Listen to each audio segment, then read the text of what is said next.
In this edition of Locked On Capitals, I talk about Alex Ovechkin and his status for game number one, if he'll be playing. I then will talk about which netminder is most likely to start in game one of the playoffs. And then I talk about the Capitals' road to success. Yeah, there is a narrow path through the center that the Capitals must follow if they want to move on to the second round of the playoffs. And then I talk about Evgeny Kuznetsov and why is he happy that the Capitals are starting in Florida. I'll talk about all of that and more next on this edition of Locked On Capitals. Locked On Capitals, your daily podcast on the Washington Capitals. Part of the Locked On Podcast Network, your team every day.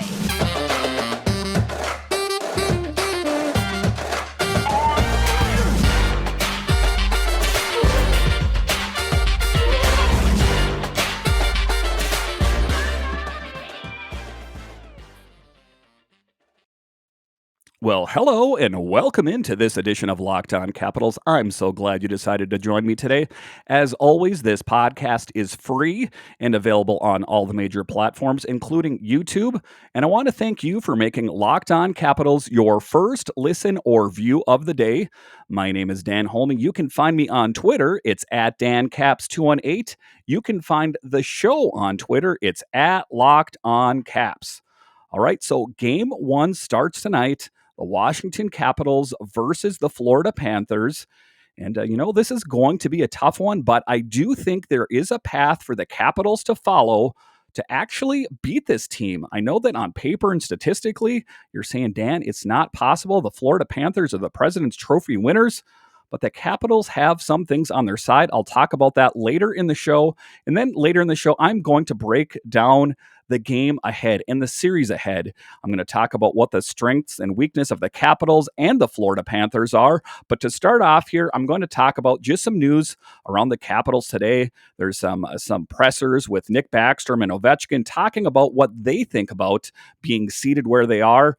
I think something you realize when you're a little older, I think it doesn't matter where you're seated, Nicholas Backstrom said Sunday. I think everyone's in the playoffs. Anything can happen. So I think just knowing that and going into this as of right now, the series is tied. Obviously, we believe in ourselves and we're going to do everything we can do to win the series. And that's what I'm talking about, is it doesn't really matter how your team did throughout the season. If you know anything about hockey, it's a totally different game once you're in the playoffs. It's just like a team is turned on its head. A team that was kind of flat during the regular season is all of a sudden real aggressive in the postseason.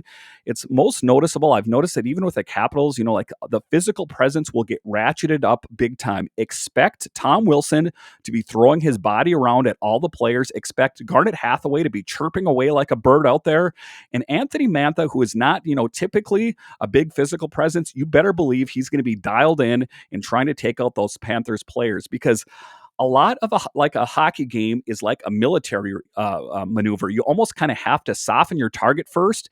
And if that means you got to lay down the smack with a heavy physical game, that's what you're going to have to do. And I think the Capitals are up for that. Alex Ovechkin said, yeah, we've been there. It's going to be totally different games in the regular season. Obviously, they have a very solid group of guys. Best team in the regular season, but in the playoffs, it's going to be different. It's going to be a different mindset. It's going to be a different speed. It's going to be a different battle level. And I mean, if anyone knows about that, it's Alex Ovechkin. He's another one I forgot to mention. Alex Ovechkin, expect him to be being a very aggressive too. And also having a 50 goal scorer on your team is definitely an added bonus.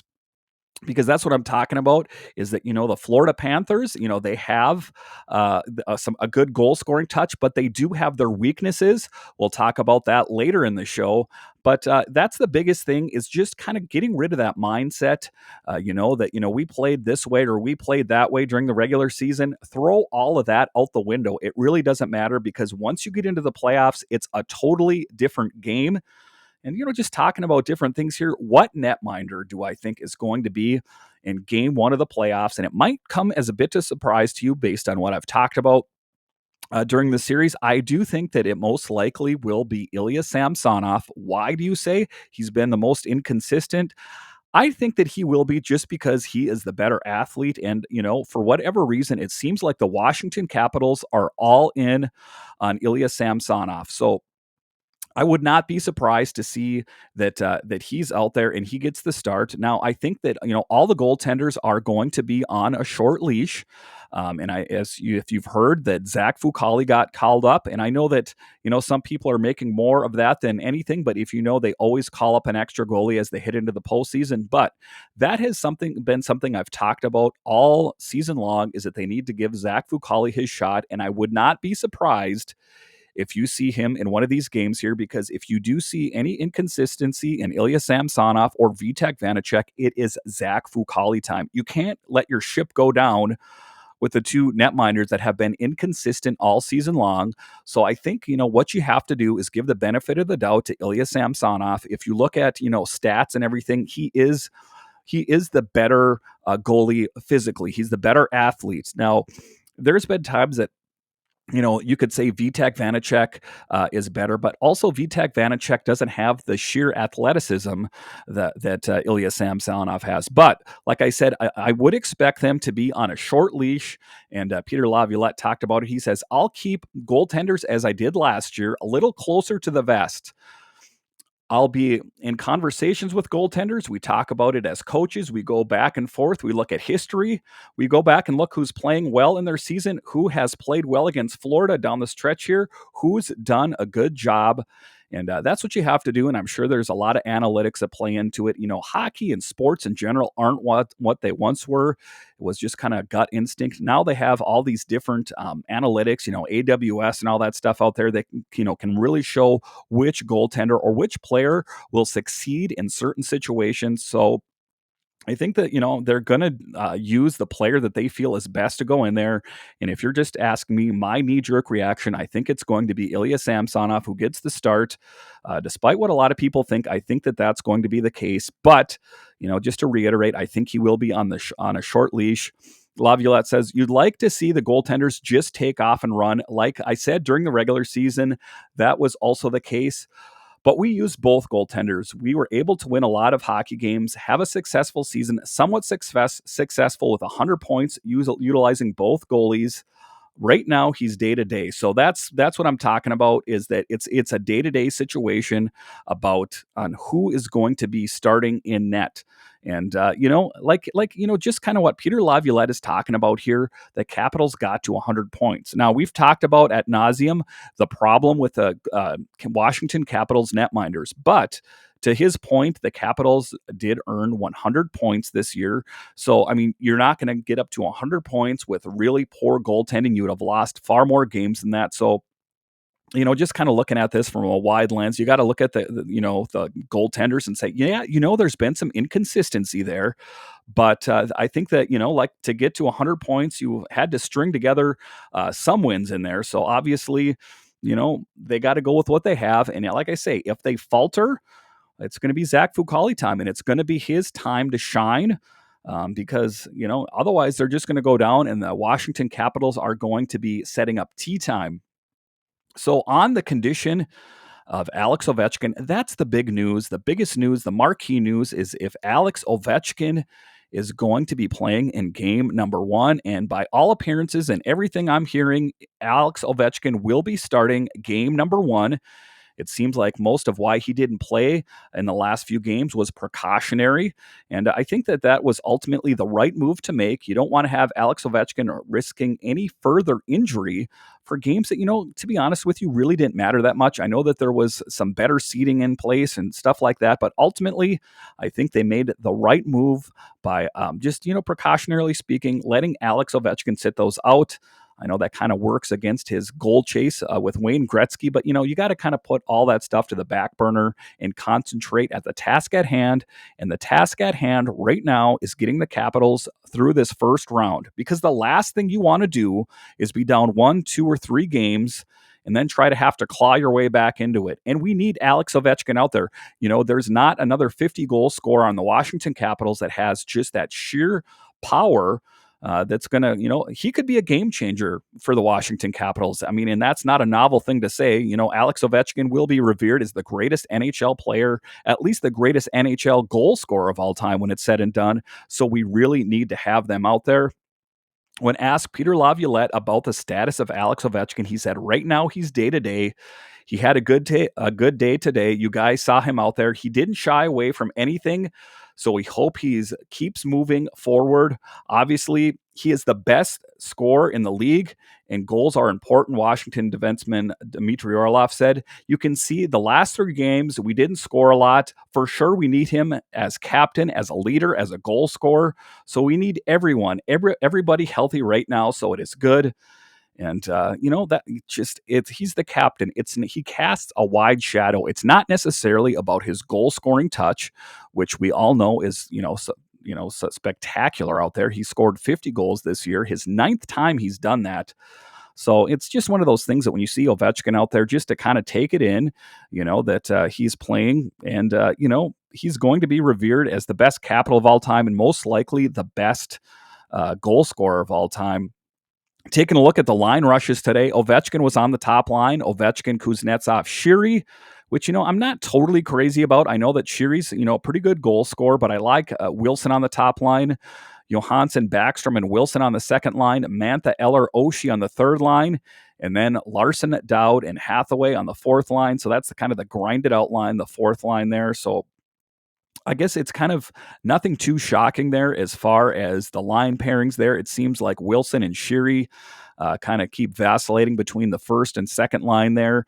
But whatever they have to do, I hope they don't tinker with it too much, because the Capitals need to find some consistency, not only in their net minding, but they also need to find some consistency on their line pairings.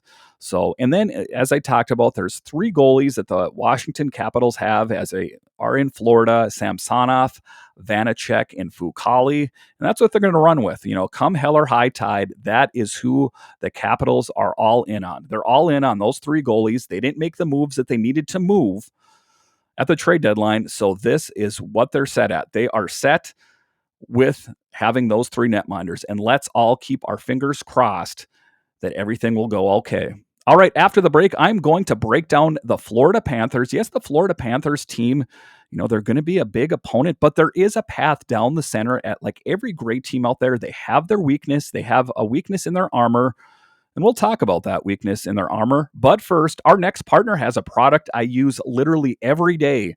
I started taking Athletic Greens because I needed more energy and wanted a supplement that actually tastes great. I wanted to see what the hype was all about. Now I've been taking it for, I'd say, about a month, and I love it. It doesn't taste like super healthy. It has kind of a mild tropical taste that I actually look forward to taking each morning. So what is this stuff? With 1 delicious scoop of Athletic Greens, you're absorbing 75 high-quality vitamins, minerals, whole food source superfoods, probiotics, and adaptogens to help you start your day right. The special blend of ingredients supports your gut health, your nervous system, your immune system, your energy, recovery, focus, and aging, all the things. Now, I use it personally because I have some young children at home and I could use that extra boost. So here's some facts about it. It's lifestyle friendly. So whether you eat keto, paleo, vegan, dairy free, or gluten free, contains less than 1 gram of sugar, no GMOs, no nasty chemicals or artificial anything, while still tasting good, supports better sleep quality and recovery, supports mental clarity and alertness. It's the one thing with the best thing. Athletic Greens uses the best products based on the latest science with constant product iterations and third-party testing. The importance of a multivitamin: tons of people take some kind of multivitamin, and it's important to choose one with high-quality ingredients that your body will actually absorb. AG1 is a small micro habit with a big benefits. It's one thing you can do every single day to take great care of yourself. Your subscription comes with a 1-year supply of vitamin D, which is so important to add in these winter, which is now we're into spring months when we don't get as much sunlight. So it costs less than $3 a day. You're investing in your health, and it's cheaper than your cold brew habit. It's cheaper than getting all the different supplements yourself. You're investing in an all-in-one nutritional insurance. So, to make it easy, Athletic Greens is going to give you a free 1-year supply of immune supporting vitamin D and 5 free travel packs with your first purchase. All you have to do is visit athleticgreens.com/NHL network. Again, that is athleticgreens.com/NHL network to take ownership over your health and pick up the ultimate daily nutritional insurance. Thanks, Nutritional. All right, in this next segment here, we are going to talk about the Florida Panthers and what kind of team are they? What do they bring to the table? I mean, I know that they're going to be a formidable opponent, but I think like I say, there is a path down the center that the Washington Capitals can take to actually defeat them. Thank you for making Locked On Capitals your first listen. For your next listen, check out Locked On Now podcasts, nightly recaps of every NHL game with analysis from our local experts. It's free and available wherever you get your podcasts. So, talking about the Panthers here, just some key stats on them. The Panthers, this is their first ever President's Trophy, and they get home ice throughout the playoffs. So just a big advantage for that Panthers team just out of the gate there. And, kind of good on this Panthers team. They've kind of struggled for years, with consistency. So, I mean, I don't want them to do well, but, just as an NHL fan, it's good to see kind of an underdog do well from time to time. The Florida Panthers have played an entire 82-game regular season without getting shut out. Now, that's kind of a daunting fact when you think about that the Washington Capitals are going to be facing a team that has that kind of offensive power, that they have never been shut out. So, that kind of draws into question the Washington Capitals netminders. As you can see there, they are going to be getting lots of shots. They have 4 players scoring 30-plus goals. Huberdeau has 30, Barkov 39, Reinhart 33, and Duclair has 31. So that is a lot of scoring from just those 4 players. And, that is going to be a true test of Ilya Samsonov, most likely in Game 1, or Vitek Vanecek, whatever the case may be.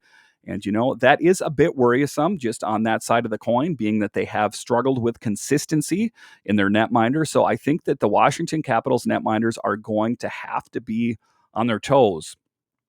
And just kind of their tenacity, and they're not, letting adversity get to them. The Panthers had an NHL best 29 comeback wins this season. And that's one of the things that the Capitals are going to be have to be wary of. If you have that 2-3 goal lead, not good enough. You're not going to be able to take your foot off the gas. You're going to have to keep coming after that Panthers team. They have come back 29 times this season. That's pretty remarkable, and I think that probably ties in quite a bit why they won the President's Trophy. No team this season has had more come from behind wins than the Panthers. The team has made one appearance in the Stanley Cup in 1996, eventually losing the finals to the Colorado Avalanche. So, like I say, it has been some time since that Panthers team has made it to the Stanley Cup or the playoffs. In 27 years, they've made it 7 times to the playoffs. Last 10 years, 4 times. So, there's teams that are worse out there, but they've struggled for quite a few years, and they're going to give the Capitals more than a handful of going after them this season. So, what was the best start to the Panthers season? The best start to a Panthers season was the 21 Florida Panthers, who started the season 3-0. The second best start was to a Panthers season was the 2017 Florida Panthers, the 2006 Florida Panthers, the 2000 Florida Panthers, and the 1999 Florida Panthers and 97, who all started with 2 wins. So they kind of have some problems with, slow starts, but ending up turning out with great results. So if you take a look at the stats alone, just because some teams have a slow start doesn't seem to stop them. So what is the adversity? There was no shortage of adversity either. Team captain Alexander Barkov escaped serious injury when he took a scary knee-to-knee hit in November. Almost half the roster was dealing with COVID-19 in December. Top defenseman Aaron Ekblad was lost to knee injury in mid-March, though he is expected back at some point in the playoffs. So, I mean, that's one of the things I'm talking about there too, is just great adversity. And I mean, they're no stranger to adversity, much like a lot of the other teams, but it seems like they faced a little bit more. And as I talked about with Locked On Panthers yesterday, it does appear that Aaron Ekblad will be making his return. So, I mean, that's, they had issues on defense. You can expect that the defense is going to be a lot better with Ekblad back. Ekblad took part in the Panthers' morning skate on Tuesday, but hasn't played since March 18th due to lower body injury. He has scored a career high 57 points this season, recording 15 goals and 42 assists in 61 games. The Florida Panthers defensive pairings looking a whole again with Uyghur and Ekblad skating together in practice, rounding out the top six. So if you were trying to look for any weakness in the Florida Panthers, you might want to look in a different direction because now that defense that was struggling for them is now shored up, and it seems like that's going to give the Capitals a pretty big issue. So one of the weaknesses and one of the things that the Capitals can do is go after their goalies. So, Bobrovsky, his assets, tracks the pucks very well when he is on top of his games, has good quickness and athleticism for the goaltending position, does not let a lot bother him on the surface. So here's his flaws. Needs to communicate to work on his confidence, which tends to waver from time to time. Also, he does not communicate well enough with his defensemen. So his career potential, excellent, but inconsistent. And that's what the Capitals have to hope for from Bob, is that they're going to kind of capitalize on his inconsistency in net, and I was talking about that with someone earlier. What the Capitals need to do is they need to score a couple, 2-3 goals on their netminders to kind of draw into question what they have. Because if you hit them hard at first, I think they're going to start to question, do we have this? We are the President's Trophy winners, but what is this Capitals team doing? So that is one of the keys to success for the Washington Capitals, is to hit Bobrovsky, most likely to start game one, hard. That's going to screw up his confidence, and I think that will allow them to kind of have inroads with him. So Bobrovsky has largely struggled in the playoffs with a .899 career save percentage, and he is subpar again. Backup Spencer Knight come into play, but he did struggle in 2 appearances against Washington this year, allowing 5 goals on 36 shots. However, Knight, who was the NHL's Rookie of the Month in April, as he just turned 21, would have a lot of pressure on him to help the Panthers reach their lofty expectations should he come into play. And, you could say that, Spencer Knight, he won the Rookie of the Month, that he could come in and save the day, but still, kind of a lot like the other Washington Capitals goalies, an unproven commodity.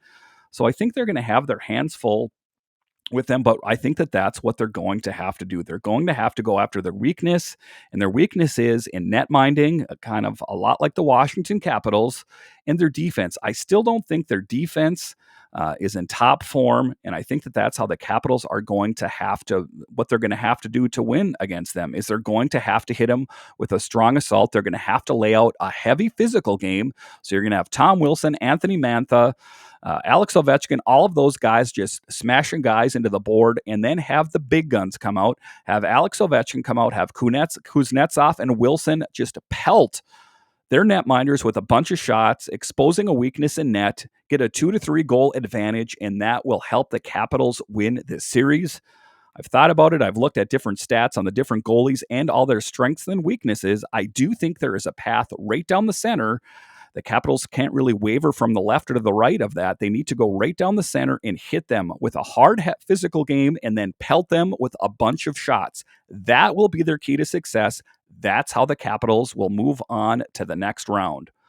All right, after the break, we will talk about the Capitals. What are their strengths and weakness in this series? But first, BetOnline.net is the #1 source for all your betting stats and sports info. Find all of the latest sports developments, league reviews, and news, including this year's basketball playoffs and the start of the Major League Baseball season. BetOnline is your continued source for all your sports wagering information, from live betting to playoffs, esports, and more. Head to the website today or use your mobile device to learn more about the trends in action. Bet online, where the game starts. So the Capitals, that brings us to the Washington Capitals. And what do they have to do? What is their strengths? What is their weaknesses? And the keys to success for the Washington Capitals, that I was talking about in the previous segment is true in this one as well. Is there is pretty much three things that they have to look forward to. Road ice advantage. So what am I talking about? Most of the time when you go into the playoffs, you are looking for home advantage. Well, as it turns out, the Washington Capitals play a lot better on the road this season than they do at home. So that's one of the things that they're going to have to do is they're going to just have to make good on whatever reason that they're playing good on the road. What made this such an unusual year for the Washington Capitals is, well, there were uncharacteristically near NHL 500 on home ice with 19, 16, and 6.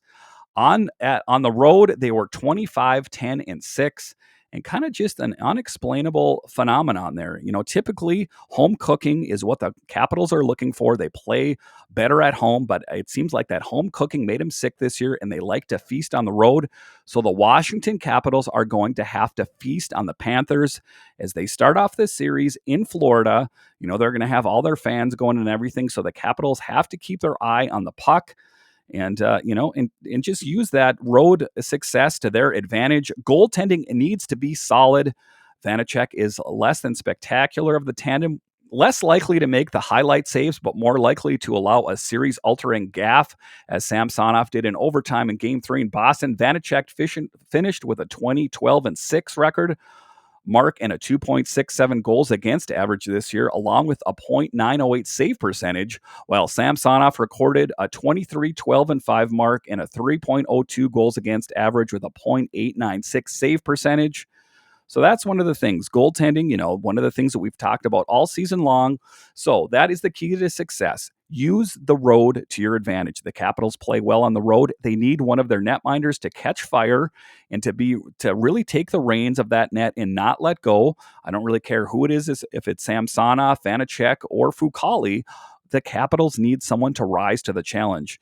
The third key to their success is Ovechkin leads the offense. Ovechkin should be back for Game 1, and Washington will need significant offense from the 50-goal scorer who played a big role in the 3 regular season meetings between the Caps and Cats this season. Washington's first game against Florida was back on November 4th against the Panthers team on a 9-game unbeaten streak to open the season. After the Capitals fell behind 4-1, Ovechkin helped stop the Panthers' momentum. The Capitals captain scored their second goal to make it 4-2, and then added a pair of assists as they managed to force overtime, where they ended up falling 5-4. But that Ovechkin scoring is why he is so vital to this team. And I think that, with Ovechkin in the lineup, I think they will be okay. So why will the Capitals win? With another 50-goal performance by Alex Ovechkin, the Washington Capitals 3.29 goals per game, ranked 10th. Center Evgeny Kuznetsov enjoyed a bounce-back 78-point performance, while defenseman John Carlson reached 70 points for the third time in the last 4 years. And then Tom Wilson had a career year with 24 goals and 52 points. So just don't call Tom Wilson a tough guy. He is a legitimate goal scorer in the NHL, and he's in the top 3. So you can't really argue about that. The Capitals' run of 8 consecutive playoff appearances, the second longest in franchise history, behind a stretch of 14 straight from 1983 to 1996, includes a Stanley Cup win in 2018, and is the second longest active stretch. And that's one of the things that I talked about too, and that it should not be overlooked, is that the Washington Capitals are a proven commodity. They've been to the playoffs a lot of different times, while the Florida Panthers have not. The Capitals need to use that to their advantage. They won the Stanley Cup not long ago in 2018, and it is primarily the same nucleus as it was back then. I know it's different net minding, but for the most part, it's the same nucleus. You have Ovechkin, Backstrom, Oshie, Carlson, etc. There are, save for a couple defensemen as well. I know Orpik and Niskanen isn't in there, but for the lion's share, the players are still the same, and they know how to win. With Alex Ovechkin playing as the captain, he will lead them into victory. That is the key to success, and I think it's going to be a shocker for a lot of different people around the NHL that pegged the Florida Panthers to win. What kind of statement is that going to make to everyone in the NHL when the Washington Capitals take down the President Trophy winning Florida Panthers? It's going to happen. You better believe it. It's probably going to take up to Game 7, but I think that the Washington Capitals are going to roll out a heavy physical game, and that is what's going to be one of their hugest keys to success, pelting their goalie, drawing their their solid net minding into question and just kind of really get into their heads, psych them out a little bit. If we hit them with a strong offensive showing of power, that is going to set Bobrovsky off, who struggles in net in the postseason, especially when he's scored on first. So that's the path right down the center that the Washington Capitals have to follow. You can't get caught up in these different, you hear all these pundits online saying that, statistically speaking, the Florida Panthers are better. It's all nonsense. I do think the Capitals have what it takes, and it's going to be an upset to a lot of different people that, think that they know what they're talking about. But, unless there's some huge injury or something like that, I do think that the Washington Capitals do have what it takes to take down this Florida Panthers team. I don't think it's going to be easy by any stretch of the imagination, but I think that they have what it takes to get the job done. Like I say, they are a proven commodity, while the Florida Panthers, this is kind of a novel thing for them. This is their first season in a long time playing really well. And, that kind of draws into question a lot of different things. Do they have what it takes? Like I talked about earlier, there is a lot of teams out there that play lights out all season long, and then they either excel or they fall apart in the postseason. The Capitals are well known for doing well in the playoffs, see 2018 and a bunch of different other seasons, while the Florida Panthers have struggled. So hold your heads up high, Caps fans and Caps players. I think that it's going to be a tough road, but I think that the Washington Capitals do have what it takes to win this series. And it's going to take 7 games. I don't think they're going to go in there and just knock them out right away. But I think a physical presence, I think if they can get a netminder that'll catch fire and just, like I say, pelt that netminder with everything that they have, whether it's Spencer Knight or Bobrovsky in net, just really hit them, and that's going to throw them off. All right, thank you for joining me on this edition of Locked On Capitals. Now make your second listen Locked On NHL. From first-round matchups to Stanley Cup kiss, Locked On NHL covers the playoffs like no other. Hear the latest news and opinions from local experts every Monday through Friday. It's free and available wherever you get your podcasts. All right, thank you once again for joining me on this edition of Locked On Capitals. I will talk about the game tomorrow. I want to thank you so much for joining me. I'll talk to you next time.